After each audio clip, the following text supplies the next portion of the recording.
as we go. So I'd like to welcome everyone. Thanks a lot for showing up on this lovely Saturday, and I'm going to hand it over to Lisa. She's going to start the presentation.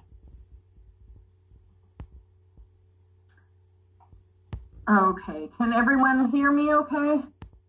I'm hoping so here. Let's see. Trees in Seattle. Trees are valued in Seattle and are protected in several ways. Protection regulations are found in the Tree Protection Ordinance, the Seattle Municipal Code, and the Environmentally Critical Area Code, which provides specific requirements for ECAs, environmentally critical areas, and property next to streams, shorelines, and wetlands. Regulations can vary depending on location. They're categorized by underdeveloped land, developed land, and environmentally critical areas, and we'll be referring to those as ECAs. So first, in underdeveloped land, you can't remove trees that are 6 inches or greater in diameter on lots with no structures unless they're hazardous or they are being removed as part of a developmental plan. You must get a hazard tree assessment from a certified arborist or a registered consulting arborist with an ISA tree assessment qualification, and you must apply to obtain approval from SDCI. Undeveloped land, tree removal is limited in all single-family, low-rise, mid-rise, and commercial zones. Unless trees are hazardous or part of a redevelopment plan, no exceptional trees may be removed, and only 3 non-exceptional trees, 6 inches in diameter or greater, may be removed in a 1-year period. The third category is environmentally critical areas, ECAs. Tree removal in certain ECAs, like steep slopes and wetlands, for example, are regulated differently since they play an important role in preventing erosion, protecting water quality, and animal habitat. Do I need an approval? In Seattle, removing or pruning trees on your property may be regulated depending on the zone. If your property is in an ECA, if you are adding onto your home or building new, or if trees are over 6 inches in diameter. Trees in the right-of-way, like planting strips and unimproved alleys, may have additional regulations. We will be focusing on trees on private property today. The Seattle Department of Construction and Inspection enforces regulations relating to private property and development. The Seattle Department of Transportation regulates trees located in the right-of-way. Categories. There are 3 categories of trees that regulations focus on. 1, trees over 6 inches in diameter when measured at 4.5 feet above the ground. This is known as the diameter at breast height, DBH, or diameter at standard height, DSH. The second is exceptional trees. These are trees that have significant value based on their size and species and are defined in the Director's Rule 16-2008. These trees are historical, ecological, or have aesthetic value to Seattle. Hazardous trees are third in the category. These are trees that can be dangerous to people or property. We'll talk more in a little bit about exceptional trees and hazardous trees. Environmentally critical areas, referred to as ECAs, are governed by a code that protects areas in Seattle that provide important environmental functions. The code also addresses areas that may be difficult for development due to natural land conditions.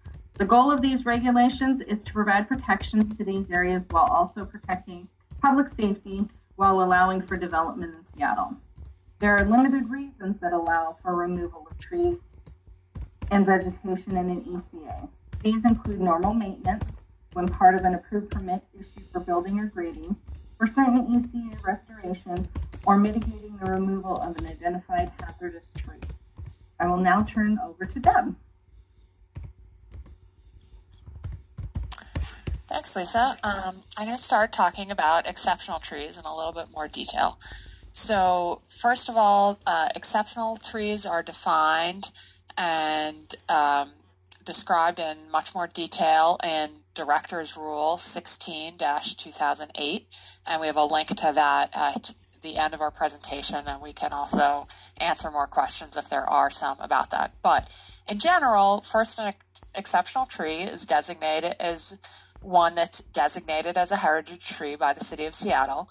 Now, you probably know if you have a heritage tree on your property, there's only a couple of hundred in the city, so that's not that common. The other category of exceptional trees are ones that are species that are listed in the Director's Rule, again 16-2008, and those have size thresholds in there. Now, if your species of tree is not listed in that Director's Rule, it doesn't mean it's not exceptional, but you do have to refer to a book called Trees of Seattle and find the largest tree of that species listed and take 75% of the diameter of that tree. Now, if that sounds complicated, we understand it is. We wish it was simpler, and we're trying to get that simplified, but it's not easy to change these kind of regulations. So a lot of arborists who are familiar with working with the city are familiar with defining exceptional trees, or it's a question we get pretty frequently through our Q&A portal, which is listed at the end of this presentation, or there's other ways to reach out to us. So we do get a lot of questions of, I have a big tree in my yard, is it exceptional, or is it protected in some way? And we can't answer that question without asking some questions of our own. Those include, what is the diameter of the tree at 54 inches above the ground? And you can find the diameter by measuring the circumference and dividing by pi, which, going back to some basic geometry, or most arborists have a diameter tape that does that calculation for us. You also need the specific name of the tree. The best way to get that name is the scientific name of the genus and species, but if you have a specific common name, as in, say, Western red cedar or red oak, that works too. There's also a heritage tree map, so you can check if you do have a heritage tree, and that will be linked at the end of this presentation.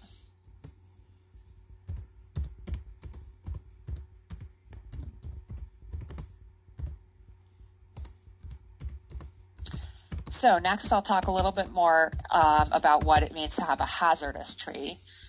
Again, that refers to an exceptional tree or a tree in an environmentally critical area. You could have a hazardous tree that's not exceptional or not in an ECA, but you wouldn't need SDCI approval to remove it. So what is a hazard tree? So it's a tree with a structural defect and or disease, and it has a target, and I'll define both those things. Structural defect or disease, you can see some pictures on the right. The upper picture shows a tree with a large crack in it. That's considered a defect that could make it more susceptible to failure. The lower picture shows a tree with fungal fruiting bodies, and that is a sign that there's decay inside the tree that, again, weakens the tree and makes it more susceptible to breaking or failing. So what do we mean when we say a target? That's something that the tree could damage if it were to fall. So it could fall on people using a yard or a house or a car parked in a driveway. Now, an ISA certified arborist who's qualified in tree risk assessment is necessary to document that if you do have a hazard tree. More information about the hazard tree process and the process for applying to remove a hazardous exceptional tree or a hazardous tree in an ECA is available in tip 331B, and again, that is going to be linked at the end of the presentation. So removal of a hazard tree, again, a hazard exceptional tree or a hazard tree in in an environmentally critical area requires submitting an application and receiving approval by SDCI prior to removal. Now, another category of hazardous tree has to do with infrastructure damage, and that's if a tree is, say, cracking a building foundation or growing up right against a garage. And in order to be approved for removal, photos would have to be provided showing either the damage to the infrastructure or just the proximity of the tree to the infrastructure, and that would be then analyzed by either Paul or I, one of our SDCI arborists.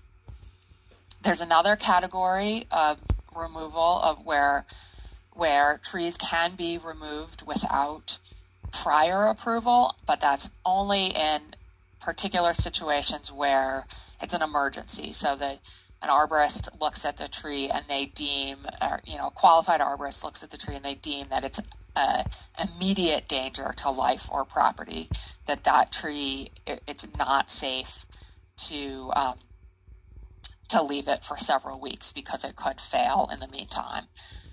In that case, we ask that you take lots of pictures showing the tree and its condition and the infrastructure targets that are near it, and immediately submit an application for tree removal, again with the proper documentation and photos clearly demonstrating the defects and emergency conditions, but you don't have to wait to get approval to remove the tree in that case. Recently, a couple weeks ago, when there was that big windstorm, someone called me and he had a tree that had partially failed, about like a half or a third of it had failed, and he needed to get the rest removed, and he didn't have power, so he couldn't submit an application. So I said, well, just take lots of pictures and submit an application when you're able to.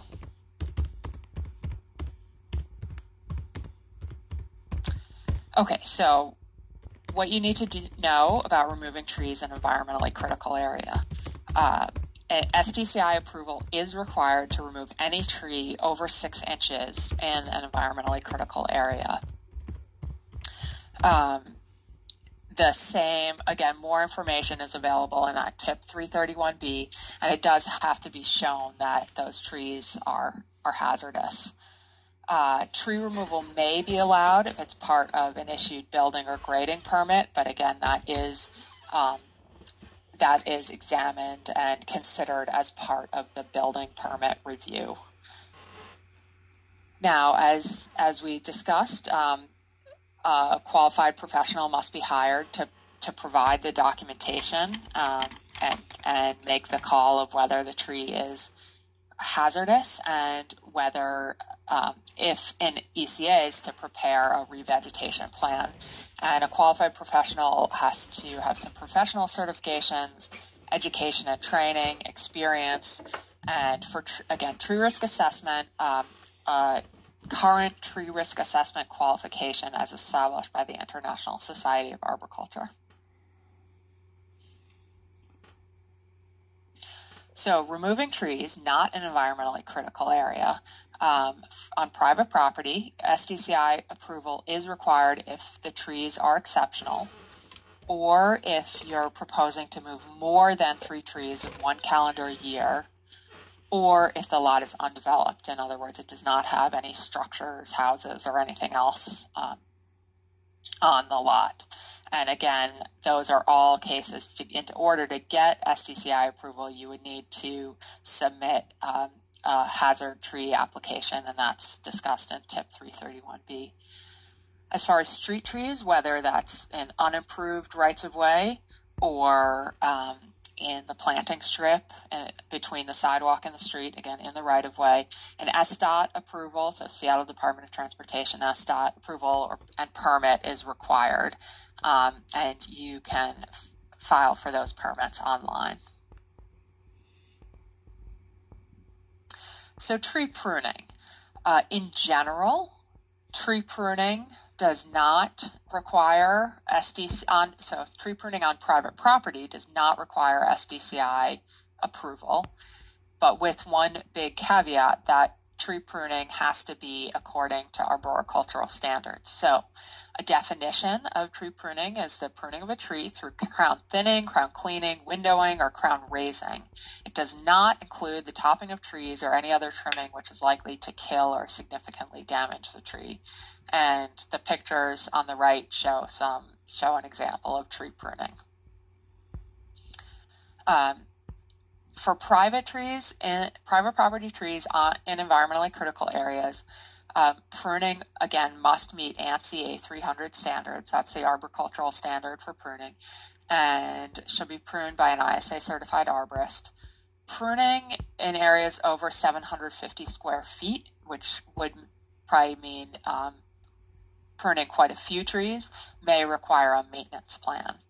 For street trees, an SDOT permit is required for pruning trees with, or pruning any branches over 2 inches in diameter, and that is a free permit, but it must be obtained before doing any pruning for any trees within the right-of-way.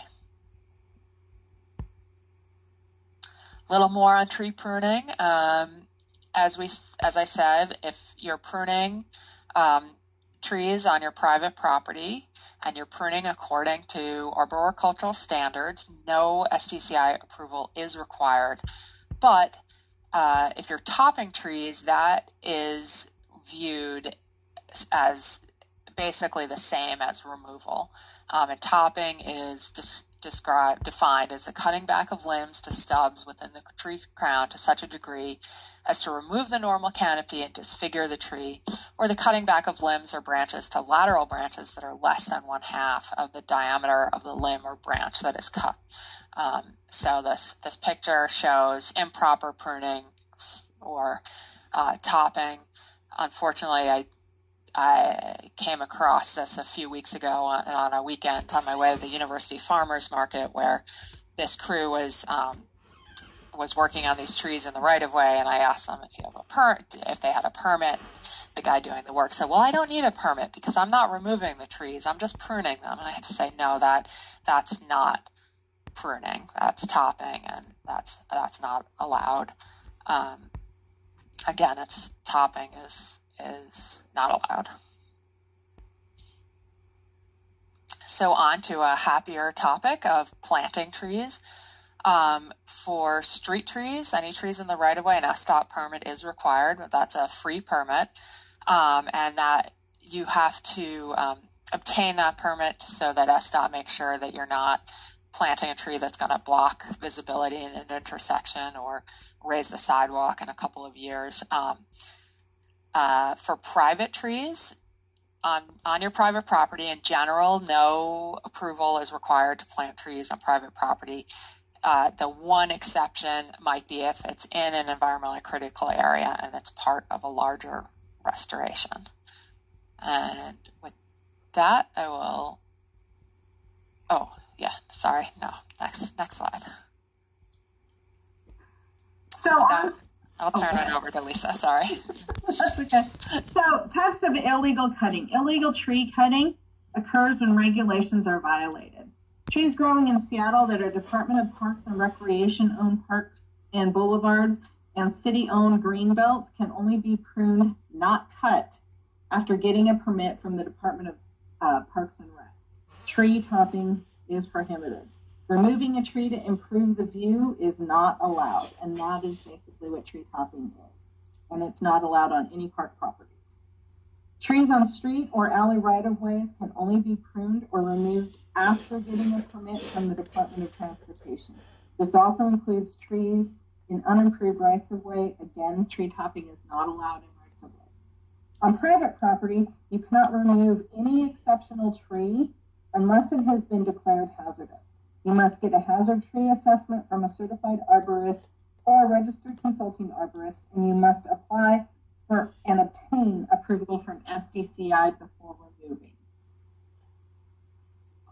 Illegal cutting in ECAs is removing, clearing, or any action that is detrimental to habitat, vegetation, or trees and is not allowed and is regulated by SDCI.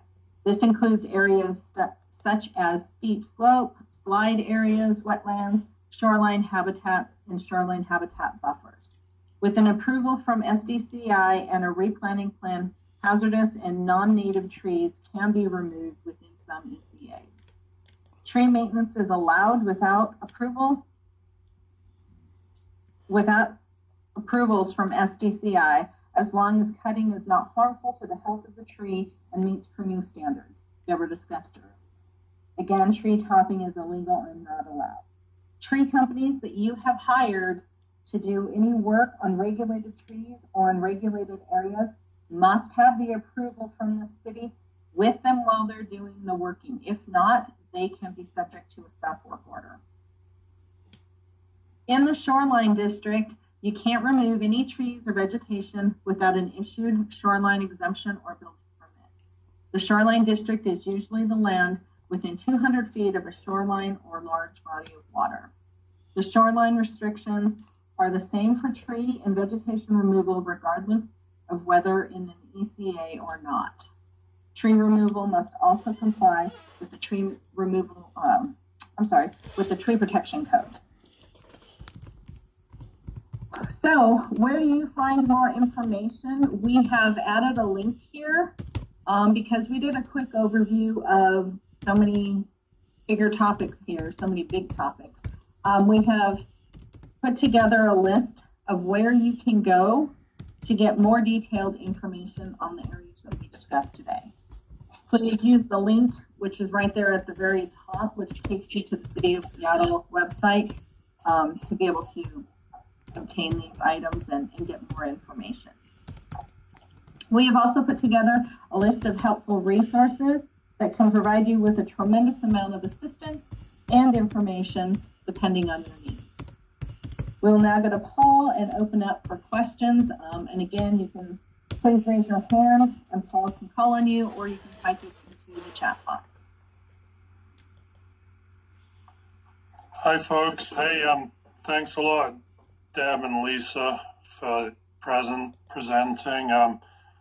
We do have quite a few questions that popped up in the chat.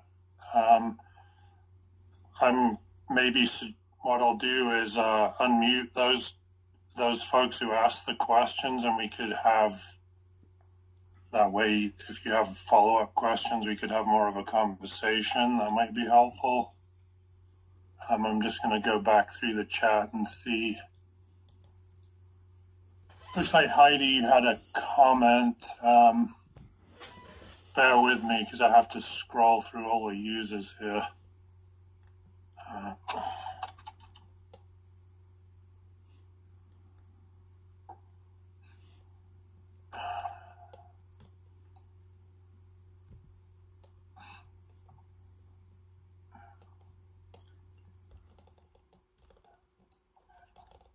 Hi, Heidi. Hey, Deb and Lisa, I encourage you to unmute too, so if you have to jump in.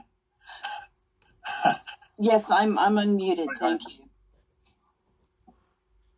Hi. So you had a few comments and questions, and I think it would be, rather than me just trying to answer them, it would, if you could ask me, and then we could move through. So you asked how many inspectors do we have, and I'm actually not sure of that. We have our housing and zoning inspectors, like Lisa. Lisa's on that team, and they deal with the public, the complaints that come through the complaint line. So a lot of the tree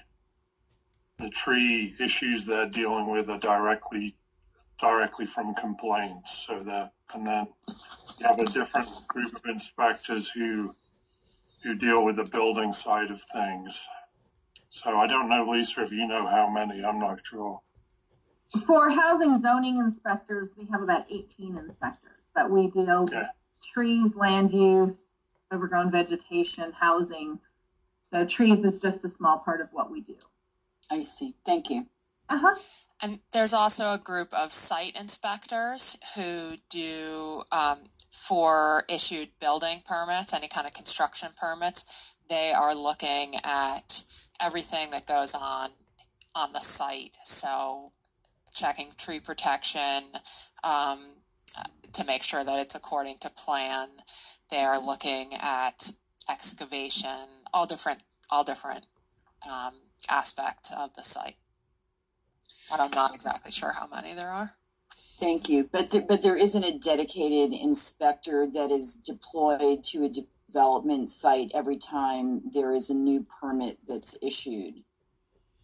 There is an inspector that goes and does a pre-ground disturbance inspection, and it is their job to look at the required tree protection. And whenever we sign off on a project that has exceptional trees, there's a note in there for the inspector. Yeah. So. Thank you. Thanks. Okay. It looks like there's a question. Maybe I'll just read it off. From Mel Guy. A huge tree in a neighbor's backyard brushes against the roof and gutters on my property during high winds. What are my rights in this situation? And Paul, do you want to tackle that one? Yeah.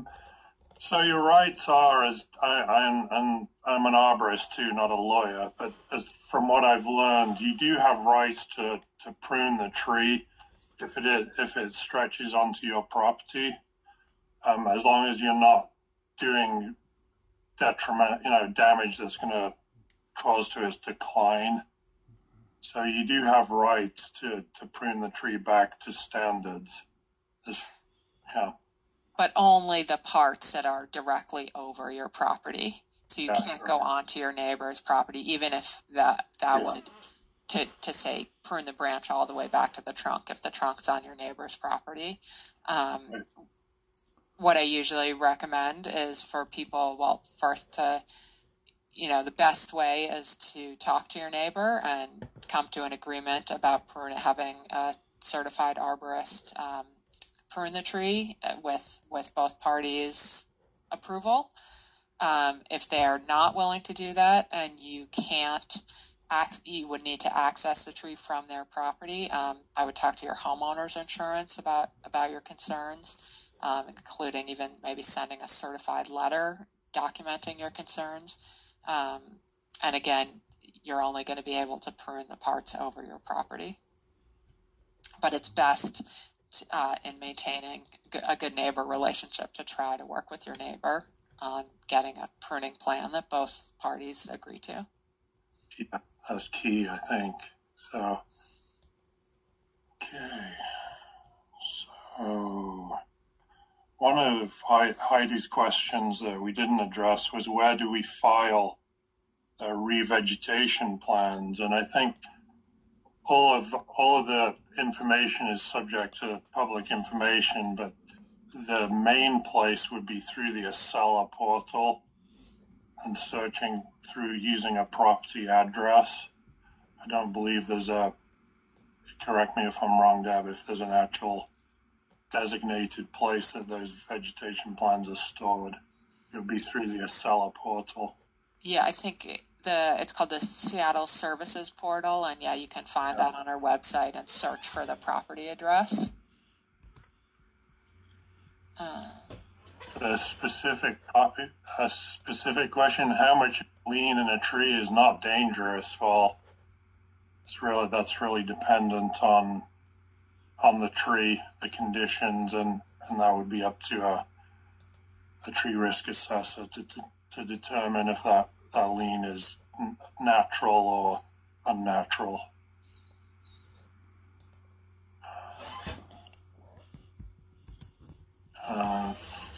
We have is the arborist or the property owner responsible for getting the permit?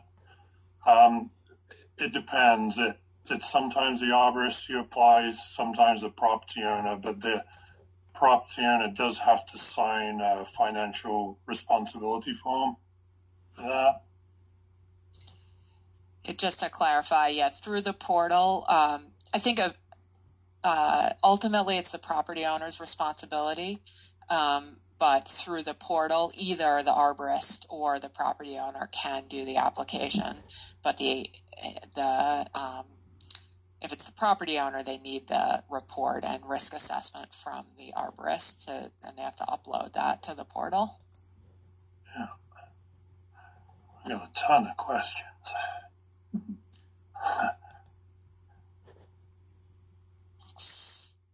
I'll read one about hazardous trees leaning on power lines in West Emerson Street between 36th and 38th West need pruning or removal. Some years ago, the tree at 36 caused a power outage when it fell. Paul, do you want to answer that one? I'm sorry, Deb. I was monitoring the chat. Oh, okay, no worries. I'll take a stab at that. So, Seattle City Light, and I think do we have a link to their Yeah, we do. Yeah. I think we have a link to Seattle City Light vegetation management. You can also Google that phrase, and you'll get to their page, and they're the ones that manage trees in the vicinity of power lines. So that would be a query to go to the City Light. I'm going to throw that link in the chat right now. Sorry, Deb. No worries. It's a lot to. There's a question also for whether there can be a link, whether there's going to be access to this presentation, and we can probably, when Paul has a minute, can put that link in the chat shortly. It's a lot to manage. Yeah, it is. Yeah, thanks, Deb. Oh, sure. I could read another one. What are the penalties for removing or topping street trees, such as the example shown in the University District? If Paul is available, he can answer that one when he has a minute, because he used to work at SDOT most recently in the last year. So there's various penalties that are levied through SDOT. Is managed by a different section of code, so they have those sort of set up. They have essentially pruning with no permit, which is like a $500 flat rate, and then $250 on top of that for each infraction. But then it can also, if it's egregious enough, then using the trunk formula method, they figure out the value lost, from the topping. So, and then it's really dependent on each individual situation on what the final fine is. But normally it's just working without a permit is the first citation that people get. So, yeah. Another question is, how many trees could I cut per year in general? So it's from CL. So again, on private property and not an environmentally critical area, you could remove up to 3 trees per year over 6 inches in diameter. Yeah. That does not apply to exceptional trees. So that's 3 trees that don't meet those exceptional size thresholds. And again, that's where you really need to make sure that the trees you're planning to remove aren't exceptional. Yeah. Do you think, Deb, do we want to give people a chance to ask some questions? I see we have a couple folks with hands up. Sure. We got Michael Oxman. I know Michael. I used to work with him back in the day. Michael, I'm going to unmute you and so you can ask your question. Yeah. Hey, thanks, Paul. And yeah, that was in 2020. Michael. That was in 2020 when we were both hired as arborists for the Seattle Parks Department. So thank you for sticking in here for the last 20 years. And you're welcome. So thanks for being here. The invitation to this webinar said to send questions to Moon Callison at seattle.gov, which I did. And my question was, about the Vibrant Cities self-test, where the city asked itself questions about how it was performing on urban forestry activities. And it was then analyzed by the Davie Research Group, which found several issues. Mainly that the issue is that SDCI does not follow the Urban Forest Management Plan goals and specifications. It only follows city code. So do you guys plan on changing that? And do you regard the Davie assessment of this fault as valid? And what's your plan to improve? I'm just going to jump in here. That's pretty much, that's a great question, but it's outside the scope of this presentation, and the purpose of this forum is to really answer specific questions about trees, regulations on private property for homeowners. It's a bigger scope, and it's actually not a process that we're directly involved in. So feel free to ask that through the Q&A, but we really can't. We don't have the time to get into that right now. Yeah, Michael, I'd suggest why don't you send me an email on that one, because it is so specific, and I can get you to the right folks. Because that's something that's above.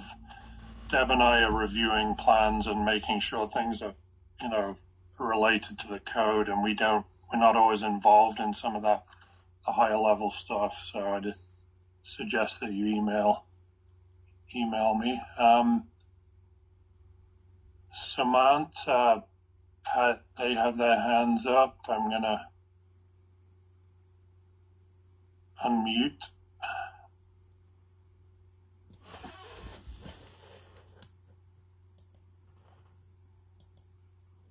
Hi, can you hear me? Yeah, I can hear you now. Okay, great. Good morning. Good morning. Thank you for doing this. I have a question. I'm trying to plant a tree in my planting strip next to my house. An arborist from your department is helping me, and thank you very much for that. My question is, what if I want to plant shrubbery or low-lying stuff? They're not trees, but things that would grow to maybe 2 or 3 feet at the most. Do I need permits for that, or is there a process for that, or can I just go ahead and do that? So I know that would be regulated by the Department of Transportation, and I do know that they have specific client assistance memos, they're called, regarding that. So what I'd say is, feel free to send me an email to my email. I think Lisa's going to put that slide up now. Feel free to email me, and I can connect you to the information you need there. But that is, it's often pretty confusing because SDOT manages the right of way, and then we manage private property. So there are some rules, on ultimate height of shrubbery and what planting over utilities, that type of thing. So street use are the ones who regulate that. Okay, great. Thank you. Thank you.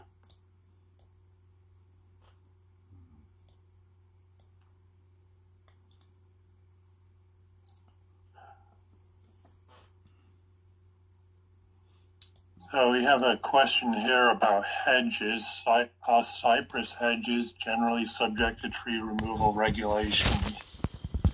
They look like hedges, but are technically composed of trees.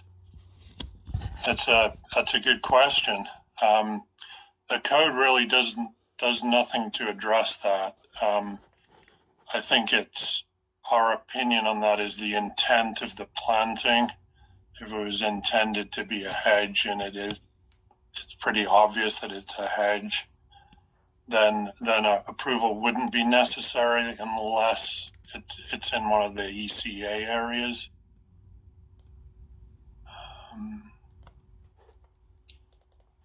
I have a question about any regulations specific to maintaining apple trees, for example, to control apple maggots. There's no city regulations. I'm not sure if there's any state regulations as far as maintaining apple trees and pests, but no, there's no city regulations. Can a certified arborist remove an exceptional tree on a lot to allow us to build in a pre-approved DADU? Well, that would be through the the permit process that would be approved or not. So it's sort of a specific question. I'd suggest that you file that one through our Q&A portal. And I think there's another question that's about an undeveloped lot from Dan Corcoran about an undeveloped lot in the Central District that he's planning to build on. That's another one that there's a lot of variables and a lot of questions we would have to answer to answer that question. So, and yes, it is reviewed during the building permit review, and that would be a great one to file through the land use Q&A portal. Look, question from Rebecca Jones about how is tree value determined, and I'll post a link. I believe we have a director's rule that speaks to that, right, Deb? It's because our code enforcement folks deal with that. So I'll find a link to that and put that in the chat. If you wouldn't mind looking for more questions while I do that, that would be great. I could definitely do that. So there was a question that I saw about who should homeowners call if they see trees being cut and think it's illegal. So there's two ways to report illegal cutting. One is through our website, and I think we'll be able to put it in the chat, but it's our code compliance division, and it's how to file a complaint. I believe there's also a phone number you can call. That's 206-615-0808, and I'll put that in the chat as well. Okay. Thanks, Deb.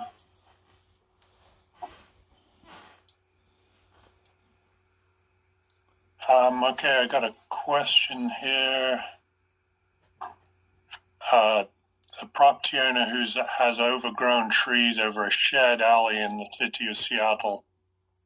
What department do we work through about pruning?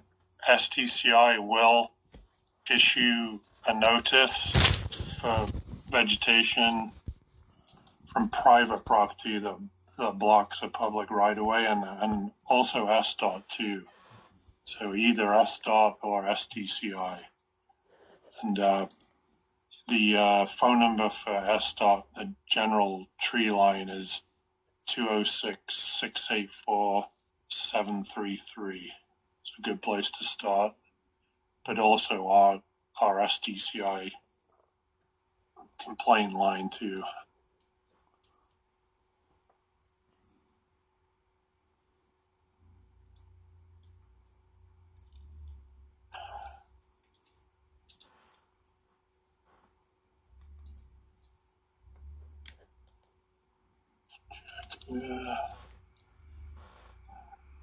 I see Sean has his hand raised. I'm going to request to unmute you, Sean, so you can ask that question.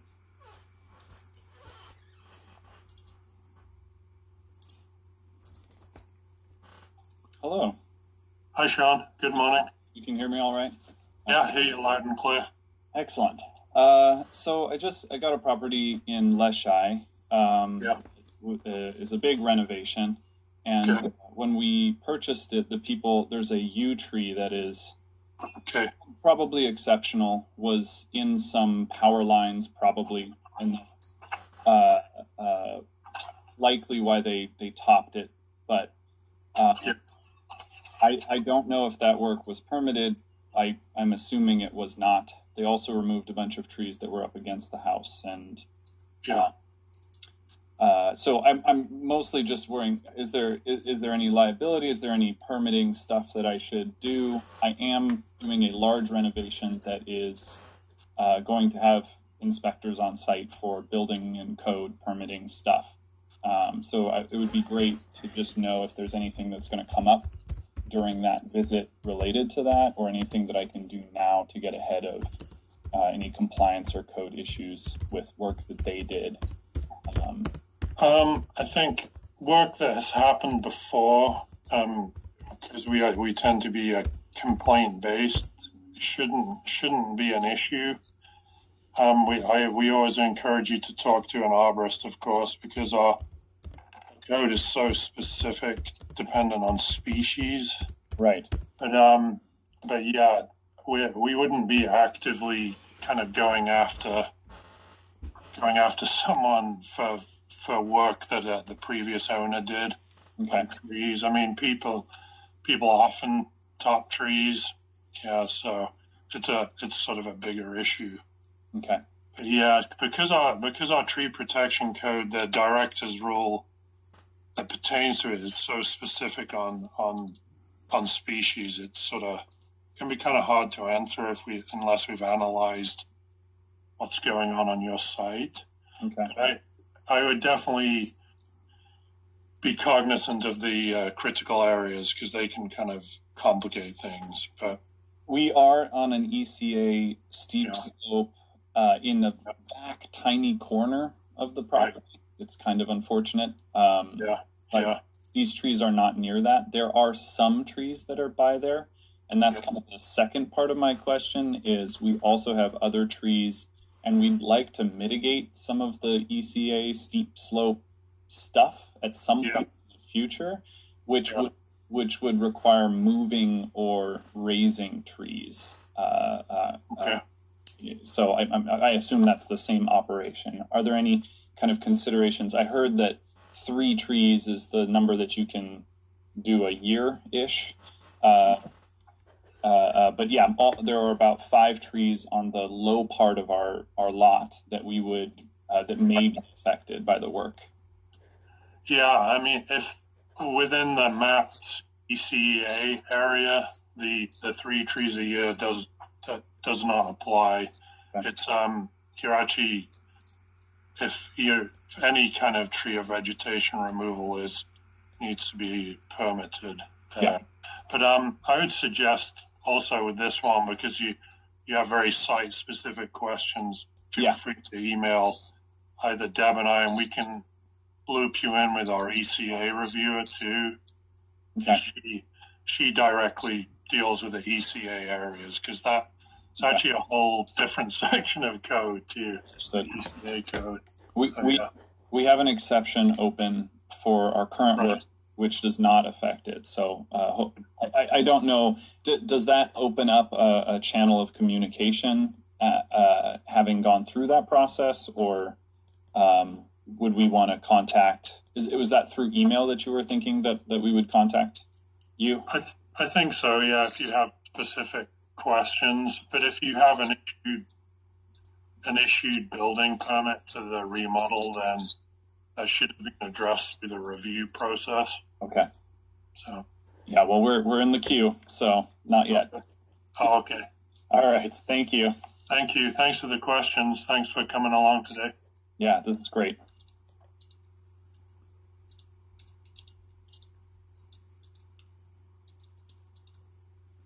So, Deb, do we have any other questions in the chat?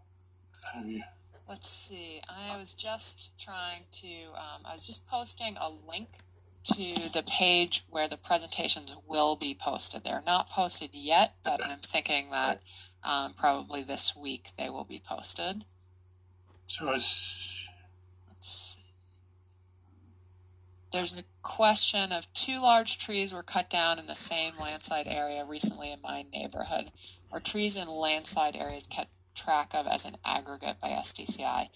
I think to answer that question, no, any violation, pretty much all the information that I'm aware of that SDCI tracks is kept by address.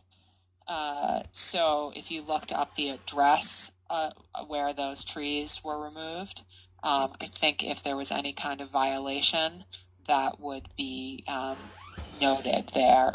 You can't necessarily see all the information about the violation. So, but if there was a complaint, a code compliance complaint called in, you would see it again in that Seattle Services portal, and you look up the address. I can post the link to that. And that was Heidi asking that question too. And I know that moving forward, the SDCI is starting to track trees through projects anyway, through our GIS layers. A question here: what if it's an emergency? So, do the police respond? I'm guessing that question is related to removing a tree. And we do have our hazard tree tip has information about, what's considered an imminent risk.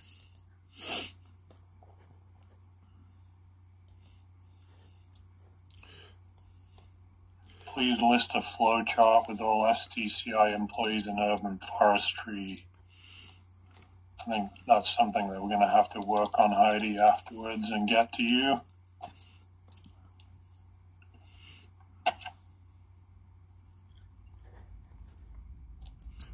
Anyone have any questions they'd like to ask? Aaron does. I'll unmute you. Good morning. Aaron. Good morning. Thanks for taking my question. I had a question up in the chat. I've got two lindens, I believe they are, in the parking strip. Massive trees, out of character. I don't think they meet the 4 criteria for removal, but they're just. Do you ever evaluate those on a case-by-case basis? We would love to replace them with something that fit with the character of the smaller trees on the street. Okay. So, which part of town are you in? I can give you the information for the SDOT Arborist for your area. Yeah, we're in West Seattle. You're in West Seattle, I'll James LeBlanc is the arborist for your area. Okay. And that's